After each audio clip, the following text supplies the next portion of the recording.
italiana che ho scelto di trattare con l'intento di fornire o cercare di fornire un contributo in qualche modo originale e integrativo, pur nella brevità e schematicità dello studio di Cubeddu, degli interventi dei relatori e recensori, di cui mi onoro di accompagnarmi oggi, è quello del rapporto del sardismo con il repubblicanesimo italiano negli anni fra 50 e 70, e più specificamente di Titino Melis con Ugo La Malfa in quello stesso torno di tempo. Cubeddu naturalmente affaccia l'argomento, anche se forse per la maggiore copiosità della documentazione rinvenuta vi si sofferma limitatamente agli anni che cavalcano la quarta e la quinta legislatura, 1965-68, andando abbastanza in velocità sugli anni precedenti.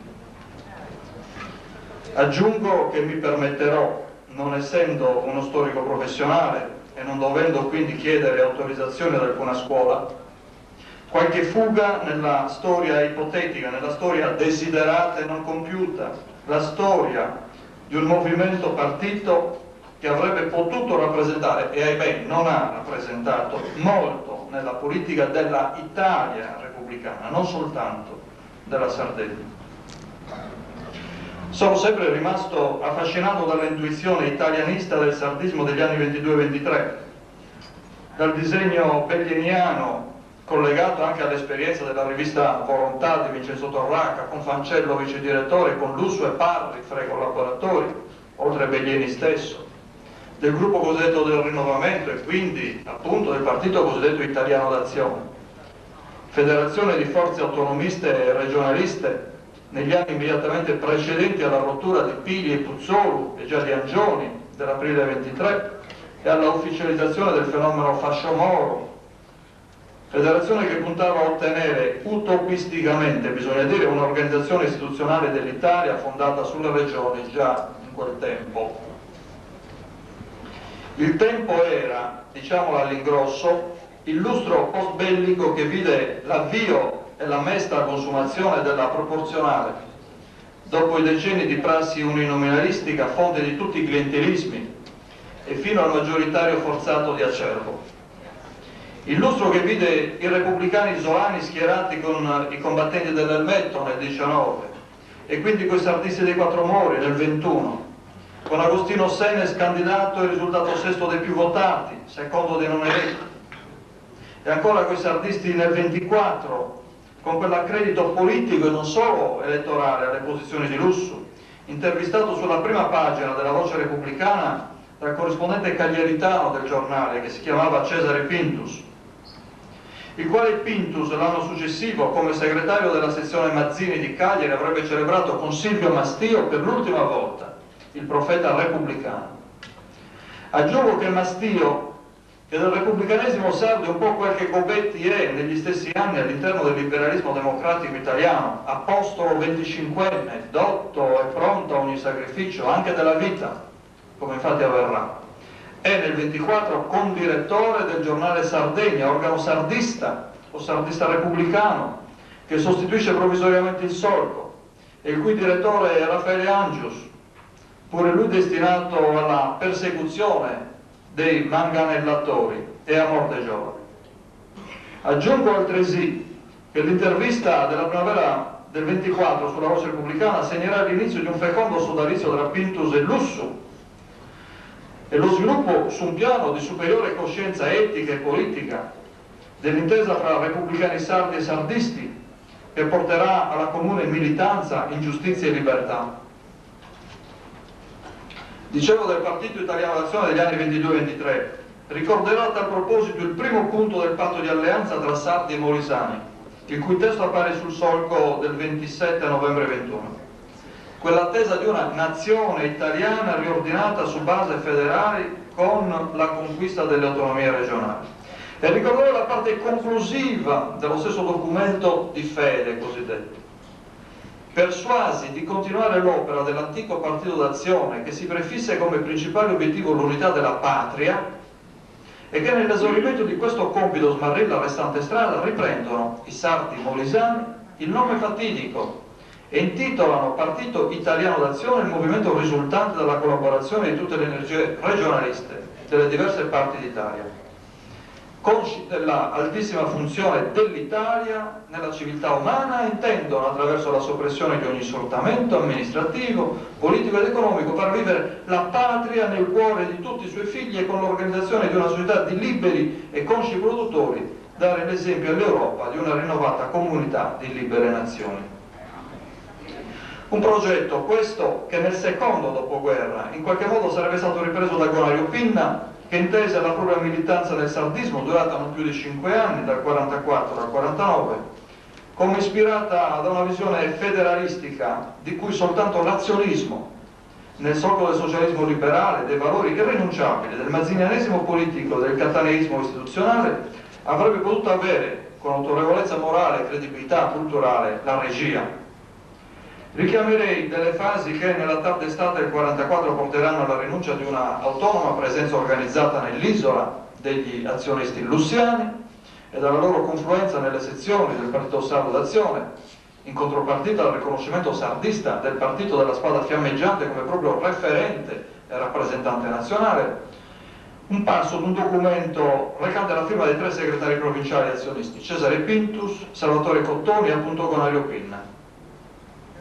Considerato che esso, cioè l'ordine del giorno votato dal sesto congresso sardista di Macomer del 30 luglio 1944, esprime la sostanziale adesione del Partito Sardo ai lineamenti programmatici del Partito Italiano d'Azione, alle cui direttive nei problemi di carattere nazionale e internazionale dichiara di conformarsi, sempre che non siano in contrasto con i vitali interessi dell'isola. Essi auspicano l'organizzazione del Partito d'Azione su base federale e regionale, deliberano di prendere accordi col direttorio del Partito Sardo per addivenire all'unione delle 2 organizzazioni sotto la denominazione di Partito Sardo d'Azione. In altre parole, è l'auspicio e la prefigurazione quasi di una strutturazione territoriale del Partito d'Azione, tanto da rendere il Partito Sardo la quota azionista nell'isola e forse null'altro, nulla di più. Vi è in questa lettura riduttiva della funzione, direi anche dell'essenza del sardismo e del partito che lo esprime, una certa ingenerosità illuminista nella quale cade anche Gonario Pinna, poco disposto ad accordare un credito proprio, ideologico e politico al Partito Sardo d'Azione, nella cui militanza l'USSU, per ragioni, chiamiamole politiche superiori, di fatto di strategia personale nell'ambito dell'azionismo nazionale, lo vuole costringere. In realtà il sardismo è una amalgama di culture, sensibilità ed esperienze diversissime ed una parte non marginale, neppure minoritaria, anzi direi che essa è prevalente, di tale amalgama è irriducibile ai classici schemi della politica italiana e della politica tout court. C'è sempre stata, voglio dire, nel sardismo una maggioritaria componente che si potrebbe benissimo considerare variabile indipendente, non indipendentista, indipendente, che si muove secondo schemi propri, che ha orizzonti limitati per scelta vocazionale più che per angustia di pensiero, anche se poi è vero che un certo provincialismo c'è sempre lì in agguato, pronto a impadronirsi di ogni slancio, di ogni proiezione verso un orizzonte storico e geografico, esso pure evidentemente non eliminabile. È quel provincialismo che tende a connotarsi di slogan, i Roma Doma per intenderci, di cui personaggi tristi anche dell'Italia opulenta di oggi si sono fatti rauchi e pericolosi altoparlanti. Slogan che richiamano un messaggio che tutto è solo sentimento e non anche idea, e slogan che talvolta alludono a programmi che sono soltanto enunciati e mai argomentati. Ecco, il problema del cosiddetto collegamento del Partito Sardo d'Azione a una formazione politica nazionale accompagna e turba l'intera storia del sardismo, e in questo secondo dopoguerra ricorderemo in successione le intese politiche o politico-elettorali, dopo che con gli azionisti, con gli olivettiani e i gruppi associati a comunità, come il Partito dei Contadini d'Italia, con il Partito Repubblicano Italiano, col Partito Comunista Italiano. appartengono ad un altro quadro di riferimenti culturali, le intese nazionalitarie o subnazionalitarie degli anni '80, in vista della conta parlamentare come di quella europea. A chi segue queste cose forse è noto che io considero il sardismo post Titino Melis, post 1976, altra cosa rispetto a quella dei primi 30 anni di vita della Repubblica e dell'autonomia speciale. Altra cosa rispetto a quel sentire l'Italia come la sentiva quel parlamentare sardista che soleva concludere i suoi discorsi alla Camera con le parole «Con cuore di sardo e di italiano vi parlo, colleghi». Tra tanti testimoni, oggi io non rappresento evidentemente la memoria del vissuto sardista. Vorrei però, mi credeste, se affermo che la emozione che mi ha preso durante la lettura dello studio di Cubeddu è stata molto intensa, tanto intensa quanto soltanto poteva provarla colui che, scorrendo quelle 750 pagine, ripassava le vicende da lui stesso personalmente vissute.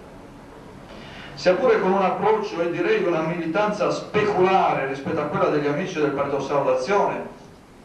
l'intera mia esperienza politica, ininterrotta sotto il profilo dell'adempimento ideale, ma saltuaria e rapsodica sotto quello della disciplina interna, della partecipazione con la tessera, si è compiuta sotto il segno dell'edera, e cioè della democrazia repubblicana e regionalista, che in Mazzini e Cattaneo, in Asproni e in Tuveri trovava i suoi referenti, apostoli e profeti. Ancora adolescente mi iscrissi alla federazione giovanile di quel partito repubblicano italiano che in Sardegna stava per accogliere, dopo un biennio di unità d'azione, il movimento sardista autonomista. Questo, con una genesi che parte dall'autunno 67, si era costituito attorno al senatore Pietro Mastino, in polemica e quindi in aperto conflitto con la dirigenza del partito sardo e in primo luogo con la stessa persona del direttore regionale, Titino Melis, accusato di eccessiva condiscendenza verso l'anima nazionalitaria e tendenzialmente indipendentista affermatasi dal 65 nel Sassarese, grazie all'impulso di un arcangelo, se mi passate la parola, di un arcangelo del sardismo riformato, suggestivo, quale era Antonio Simon Mossa, presente però con pulsioni e provocazioni anche fuori del Sassarese. Io ho amato il sardismo e me ne sono sentito in qualche misura un interno, perché nella mia idea il sardismo, albero dalle molte fronde, come disse Cubeddu in occasione della presentazione di un mio libro dedicato a Titino Melis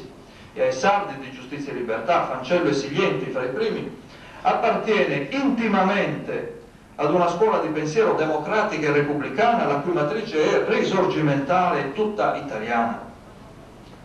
Se la scuola democratica si distingue dalla scuola liberale e da quella socialista perché pone al centro della libertà la struttura delle istituzioni politiche, mentre le altre vi collocano piuttosto i diritti economici, il sardismo è tutto dentro la democrazia, con i suoi postulati politici, dal suffragio universale alla Repubblica, alle autonomie locali e regionali o federali. Al mazzinianesimo si riallaccia poi, ovviamente secondo schemi flessibili ed eterodossi, con il suo programma sociale liberista, ma nel quale ha un grande rilievo l'associazionismo cooperativistico.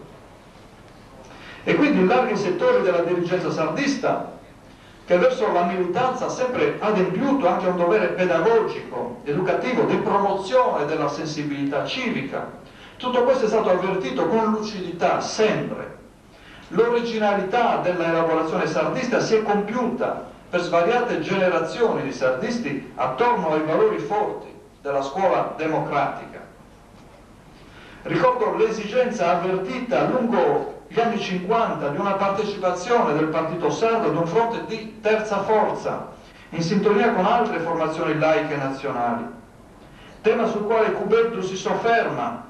anche se non tanto quanto avrei desiderato, forse, come dicevo, per le lacune della documentazione, forse, come io credo invece, per la scelta che egli ha operato nella stesura del suo libro, che è chiaramente proiettato verso la illustrazione del partito paese all'interno della politica e della società regionale, nei rapporti con gli altri partiti, in stretta connessione anche con l'impegno programmatico sviluppato in Consiglio regionale e nell'azione della Giunta, E nel dibattito interno, le assise congressuali e le assemblee frequenti degli amministratori locali ne sono l'ambito ufficiale, piuttosto che le sue parentele con l'oltre di re. Dirò tra parentesi che è lodevole la chiarezza con la quale Courbet definisce tutte le questioni di politica economica o economico-sociale affrontate dal gruppo consiliare sardista e dagli assessori di Soggio e Contu, Stangoni e Petromelis, ad iniziare già dalla prima giunta Crespellani a finire con le giunte contestative della metà degli anni 60. Si potrebbe scrivere la storia del sardismo soltanto con le schede riepilogative di quel meritorio lavoro, che è anche evidenza dello straordinario livello culturale e dell'altissimo senso concretista, salveminianamente problemista, della dirigenza dei Quattro Mori lungo tutti gli anni 50 e 60. Il sardismo e i collegamenti, la prospettiva del centro-sinistra che pare delinearsi all'orizzonte verso la fine degli anni 50 spingerà il Partito Sardo all'alleanza con i repubblicani, e cioè alla alleanza più naturale, direi anche alla più facile, la meno rischiosa, perché nessun partito come il PRI, la cui leadership è condivisa dal carisma di Michele Sava fino alla morte nel 1957 e dall'attivismo diligente, puntuale e colto del giovane, allora meno che trentenne Lello Puddu, nessuno come il Partito Repubblicano Italiano può offrire al Partito Sardo nei fatti tanta lealtà, e sia pure, ma non è la lealtà di chi è tanto debole che non può certo togliere spazio al suo maggior vicino. Puddu è l'uomo di Ugo La Malfa e di Oronzo Reale in Sardegna. Puddu è anche l'amico discepolo del santo laico del sardismo, Luigi Oggiano, del patriarca del sardismo, Pietro Mastino, del cireneo del sardismo, Titino Melis. Giova a questa consuetudine personale e ideale, la comune origine barbaricina, senz'altro, ma anche un certo modo di sentire la democrazia regionalista che vede albero repubblicano e fronde sardiste. Auspice Puddu all'indomani del fallimento dell'intesa sardisti-comunità, ma anche repubblicani radicali, Ugo La Malfa, non ancora segretario del Partito Repubblicano, ma certamente con Reale leader in crescendo, scrive a Titino Melis, e l'11 ottobre 58: caro Melis, circolano notizie di scioglimento del Partito Sardo d'Azione, il che, tenuto conto dell'esito negativo delle elezioni per quanto direttamente vi riguarda, rappresenta purtroppo cosa che non sorprende. Rimpiango molto la mancata possibilità di una unica presentazione fra il PRI e il PSDA nella campagna elettorale. Courbet accenna alla ragione del fallito accordo, colpa del simbolo. Riprendo, mancata possibilità di una comune presentazione fra il PRI e il PSDA nella campagna elettorale, che avrebbe permesso la tua elezione, e mi auguro che nella deprecabile ipotesi che la notizia dello scioglimento sia vera, tu eserciti la tua influenza per evitare scelte affrettate. Ti invito a tener conto del fatto che il prossimo congresso nazionale del PRI potrebbe aprire nuove possibilità alle forze democratiche e laiche e nel caso dare nell'isola alle forze di ispirazione sardista una funzione articolata in un largo schieramento nazionale. Resto in attesa di tue comunicazioni al riguardo e ti invio molti cordiali saluti. Nel postscriptum La Malfa aggiunge: ti scrivo questa nel ricordo della vecchia amicizia e per uno scrupolo di coscienza. Titino Melis, deputato uscente nel 1953, contro l'opinione di altri dirigenti, fra cui lo stesso Mastino, pure lui senatore uscente, aveva aderito al patto del maggioritario, d'accordo con i repubblicani, che per quel sì avevano perduto niente meno che Ferruccio Parri. Aveva ripetuto l'errore, sia un errore tra virgolette, stavolta contro il PRI, scegliendo 5 anni dopo l'alleanza con Olivetti e ritardando nel tempo quindi il ritorno di un sardista in Parlamento, il che avverrà nel 63 sotto l'insegna dell'edera repubblicana, emblema della giovane Europa che non doveva poi mortificare i sardisti europeisti da sempre. Dopo quella lettera di Ugo La Malfa i rapporti si faranno sempre più stretti fra repubblicani italiani e sardisti. Dico repubblicani italiani per riferirmi all'organizzazione nazionale, perché in sede locale e regionale i repubblicani erano sempre stati coi sardisti ad ogni appuntamento elettorale, politico dal 49 in poi e amministrativo dal 52. Ricordo anche che la Malfa presenziò nell'aprile 57 al 12° congresso sardista di Cagliari. Niente era dunque improvvisato. Mi pare che negli appunti autobiografici di Titino Melis, ai quali ho lavorato l'anno scorso ma che poi ho messo da parte con riserva di riprenderli in mano questa estate, onde poterli pubblicare fra ottobre e novembre prossimi, mi pare, dicevo, che in quelle carte il nome di Ugo La Malfa non compaia per niente o s'affacci soltanto una volta, con riferimento all'episodio lontano della comune partecipazione di Titino Melis, 24enne, neolaureato in giurisprudenza, dopo una faticosa pratica come studente lavoratore, istitutore a Convitto Longone, e di Ugo La Malfa, 25enne, dottore in scienze economiche e consolari ed impiegato all'ICE, l'Istituto del Commercio con l'Estero, e presto infatti licenziato, all'azione di disturbo antifascista a Milano nel più vasto quadro dell'associazione La Giovane Italia, operante tra il capoluogo lombardo e quello ligure. Una partecipazione attiva che si concluderà con una detenzione carceraria per entrambi in quel di San Vittore. Perché Titino Melis fa cadere il silenzio sulla pur intensa, frequente, duratura e soprattutto feconda relazione politica e personale da lui intrattenuta con Ugo La Malfa, sia nei 10 anni complessivi dell'espletamento del proprio mandato parlamentare, sia nel decennio che separa appunto queste due esperienze a Montecitorio? Gli appunti autobiografici sono stesi negli anni fra 75 e 76, giusto alla vigilia della morte, e perciò delle lunghe e penose giornate della malattia di Titino Melis, quando egli ha ormai voltato definitivamente, mi pare, la pagina della sua militanza attiva in un'area politica che ancora in quegli anni usava definirsi della sinistra democratica, per aprire quella metapolitica, non saprei come altrimenti chiamarla, della amarezza e della recriminazione sardista, di cui è bellissimo documento la lettera pubblicata da Cubeddu, inviata dallo stesso Melis a Manlio Brigaglia il 12 gennaio 76. Una pagina che ha anche metabolizzato la innaturalezza dell'adesione alla proposta comunista del 72, confermata nel 76, dell'alleanza appunto col PC, che è ancora il partito che non ha accettato fino in fondo i valori dell'Occidente democratico, e che impiegherà altri 4 anni da quel 72 per pronunciarsi per bocca del suo segretario generale Enrico Berlinguer a favore del patto atlantico.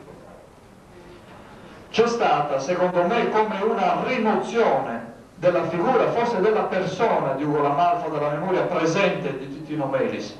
deluso e anzi ferito dalla rottura con i repubblicani e dalla rottura interna al partito sardo in vista della confluenza degli scissionisti nel PRI. Una rottura tanto complessa quanto lacerante anche dei rapporti personali, che impedirà fra l'altro il ritorno di un uomo del Partito Sardo nel Parlamento nazionale nel 68. Ciò che avverrà invece con Michele Columbu nel 72, come dicevo, sotto il simbolo comunista. Il massimo della collaborazione, mi sto avviando al termine, il massimo della collaborazione, del lavoro in comune, è stato nella 4ª legislatura, quando Melis è membro a pieno titolo del gruppo parlamentare repubblicano presieduto dalla Malfa. Ma non è solo allora, né solo da allora che Melis esprime posizioni di pieno consenso all'indirizzo politico generale e alle impostazioni programmatiche del PRI. Richiamerei a tale proposito almeno 2 interventi alla Camera dei Deputati del 50, uno dei quali di speciale importanza, quello sul disegno di legge istitutivo della Cassa per il Mezzogiorno. Ma ricordo gli incontri romani di Titino Melis e Piero Soggiu, al tempo vicepresidente della Giunta Crespellani, col ministro del Commercio con l'Estero, con la Malfa cioè, nell'estate 51, al fine di ottenere l'istituzione in Sardegna di un ufficio dell'ICE e un intervento governativo per favorire l'assorbimento da parte del mercato statunitense della produzione sarda di pecorino. Ricordo del luglio precedente un articolo cronaca del Solco sardista. Dice il Solco: ma un altro ministro dobbiamo ricordare, il repubblicano onorevole La Malfa, nella sua determinazione di ministro del commercio estero, egli ha saputo superare le incertezze di nuovi ostacoli frapposti alla grande realizzazione, mettendo a disposizione dell'azienda carbonifera i milioni di sterline con i quali nell'area della sterlina è stato possibile acquistare i macchinari. Chi ha assistito al fraterno slancio col quale l'onorevole La Malfa ha avuto il riconoscimento della sua solidarietà per l'avvenire della Sardegna, mentre per la sollecitazione dell'onorevole Melis, dell'onorevole Soggio e altri veniva dato l'annuncio conclusivo, può rendersi conto della somma di lotte, di ansie e di aspirazioni che in quel momento trovavano a pagamento. Ricordo ancora del febbraio 52, che nel febbraio 52, allorché verrà in Sardegna, appunto nella veste di ministro del commercio con l'estero, del bicolore De Gasperiano di Cipri, Ugo La Malfa troverà proprio in Melis il parlamentare che lo accompagnerà nell'intero suo giro fra le camere di commercio provinciali e i bacini minerari del Sulcis. Ricorderò anche di quella circostanza l'appuntamento, che forse qui qualcuno potrà ricordare, forse Fernando Pilia, altri amici, l'appuntamento nella sede del partito sardo del Corso Vittorio Emanuele e i dibattiti fra il ministro repubblicano e i militanti sardisti, aperti appunto da Titino Melis, in fraternità. Riconoscimenti altrettanto espliciti alla concretezza dell'impegno legislativo e amministrativo di Ugo La Malfa a favore della Sardegna avverranno giusto 10 anni più tardi, quando si tratterà di spostare la competenza della gestione della rinascita dalla Cassa per il Mezzogiorno alla Regione. Saranno riconoscimenti rinnovati ed estesi nella loro portata in tutta una serie di interventi parlamentari di Titino Melis, che ho pubblicato anni addietro, fino al 66-67. Il più bello politicamente mi pare quello pronunciato da Titino Melis il 29 novembre 66 sul disegno di legge di approvazione delle finalità direttive generali del programma di sviluppo economico per il quinquennio 65-69.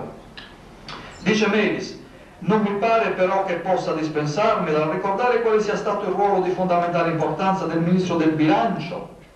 anni addietro, onorevole La Malfa, che nella primavera 62 con una nota aggiuntiva poneva i problemi e le prospettive dello sviluppo economico italiano, indicava gli obiettivi e gli strumenti di una programmazione generale. Qui seguiva nel 64 il rapporto saraceno. Ma l'onorevole La Malfa esprimeva in atti di governo una visione non conformista, stavo per dire pessimistica, della realtà economica. Come economista, come italiano, vive e sente la gravità degli insopportabili squilibri e la lesione che essi rappresentano nel tessuto connettivo della unità e drasticamente propone nella serietà degli studi e nel suo senso dello Stato le soluzioni alla cui base è il dovere di mobilitare responsabilmente a tutti i livelli la nazione, perché si determini nella severità del costume, nell'austerità che diventa coscienza e dignità morale, impegno di solidarietà e sacrificio, un rilancio dello Stato rigenerato e risorto prima di tutto nelle virtù civiche. Qui io vedo molto Titino Melis. È stata indubbiamente quella la stagione più feconda di maggiore slancio del sardismo, che ha dato al partito sardo la possibilità di risolvere il suo problema, il suo assillo del collegamento con una forza di impianto nazionale. E concludo ora muovendo da questa personalissima osservazione per un'altrettanto personalissima puntata nella storia possibile, desiderata e non compiuta. Verso la metà degli anni 60, appunto in costanza di legislatura morotea, di centro-sinistra cosiddetto organico, si pose il problema di un ruolo governativo di sottosegretario per Giovanni Battista Melis.